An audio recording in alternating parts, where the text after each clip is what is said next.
চেষ্টা করেছি, কতটুকু পেরেছি জানি না, তবে ইচ্ছা শক্তি অনেক প্রখর।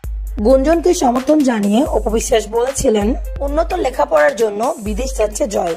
সম্প্রতি আবারও গুঞ্জন উঠেছে, সিঙ্গাপুরে অটিস্টিক স্কুলে ভর্তি হচ্ছে জয়। অবশেষে অপুর কাছে প্রশ্ন রাখলে অপু বিশ্বাস জানান, is it true or like news হওয়ার জন্য হচ্ছে? এই ব্যাপারে আমি আসলে স্ক্রিনে কিছু বলতে চাই না, কারণ আমি এখন জয়কে ঘিরে আমি কোনো প্রসঙ্গই আমি আর ওইভাবে বলি না। তবে এই একটি কথা সারা জীবনে হয়তো বলবো যে আমার বাচ্চাকে সবাই দোয়া করবেন, আশীর্বাদ করবেন। অপু বিশ্বাস আরো বলেন, আমি কখনো আর দ্বিতীয়বারের মতো বিয়ে করব না।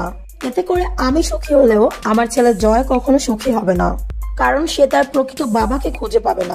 অনেকেই চিন্তা করে যে আমি বিয়ে করবো বা কিছু, বাট একটা জিনিস সত্যি মাইনসলি ভাবা দরকার। আমি জানি না, অনেক মেয়েরা হয়তো বা আমাকে বাজেও বলতে পারে, যেহেতু তুমি একান্ত অপু বিশ্বাসের ভাবনার কথা বলেছো, সেটি হচ্ছে যেহেতু আমার একটি সন্তান আছে, তো যখন কোনো মেয়ে ভাবে যে আমি আরো একটি বিয়ে করব, আর যদি তার সন্তান থাকে, সেক্ষেত্রে মেয়েটা হয়তো হ্যাপি হতে পারে যে আমি আমার লাইফে নতুন একজন পার্টনার পেলাম, নতুন একটা লাইফ পেলাম, নতুন একটা ভালো লাগা যুক্ত হলো।